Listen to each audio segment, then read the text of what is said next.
Fog clung to the city like a living veil. Twisting around the spires and alleys, Maximo moved silently, a phantom on the rooftops. His senses were sharpened, every whisper of wind and scrape of stone a signal. Tonight, the predators had grown bolder, feeding on fear, and the Thirstless One would remind them of the balance.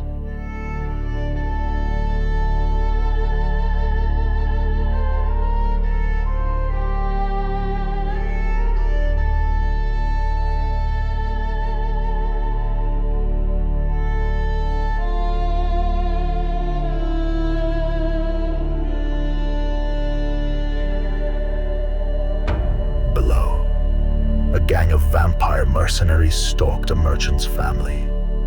Unaware that eyes from above were tracking each step, Maximo crouched on the ledge.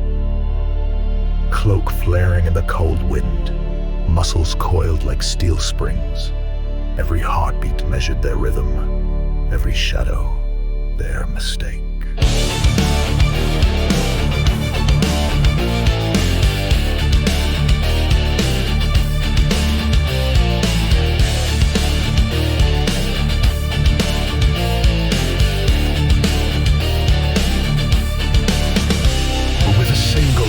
Descended into the alley, landing silently behind the first vampire flash of movement. A strike precise as a blade, a neck snapped, a body slumped. The second lunged, fangs bared, but Maximo spun, cloak unfurling, his fist striking jaw and jawbone with unerring accuracy. Blood glinted in the moonlight, yet he did not thirst. He only hunted justice.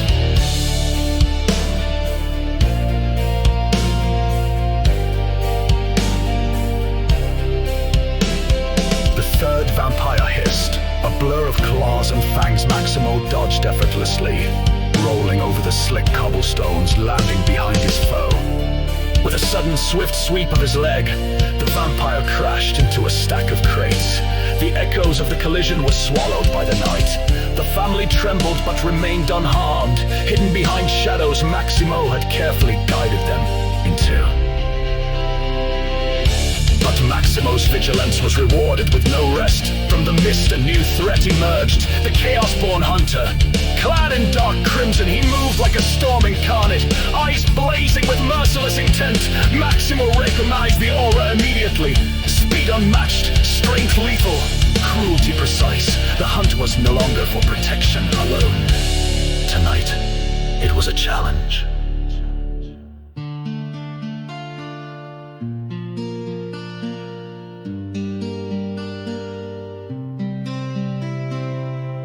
The two predators faced one another atop a broken rooftop. Steel tension vibrated through the air. Then, with a sudden roar, the hunter lunged. Maximo twisted, ducked, and delivered a crushing elbow into the ribs, followed by a spinning kick that sent his opponent skidding across the tiles. Sparks flew as claws met stone. Fangs struck air, and shadows danced around them.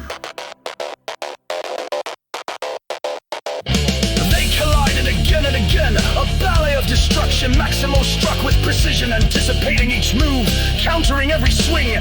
His cloak whipped around him, a dark storm that blurred his form. The hunter retaliated relentless, claws slashing through the fog, seeking to draw blood. Yet Maximo's emptiness remained, a void that the other could not touch.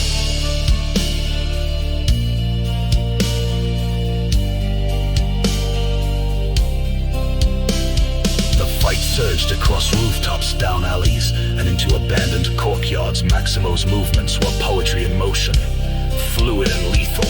The hunter growled in frustration, claws raking wood, sparks of fury lighting his eyes. Yet each strike was met with silence, patience, and judgment.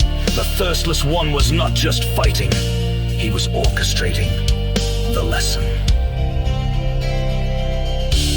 Finally, with a calculated feint, Maximo used the hunter's momentum against him, spinning him into a fountain of broken crates, panting. The hunter rose, bloodied but unbowed, and the city seemed to hold its breath. Maximo stepped back, chest heaving, eyes cold, voice calm. Leave the innocents, leave the city. The hunter hesitated, weighing rage against reason, and then, with a flash of teeth and a growl, vanished into the mist. Maximo remained, a shadow among shadows, the silent guardian of a city that neither knew his name, nor deserved his mercy.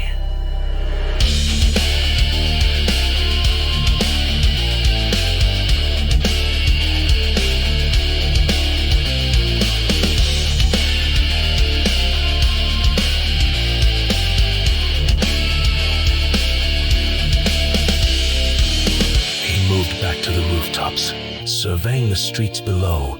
Moonlight glinted off broken tiles and scattered debris. Tonight, the innocent slept safely, the predators scattered, and the legend of Maximo grew, whispered in fear, awe, and hope.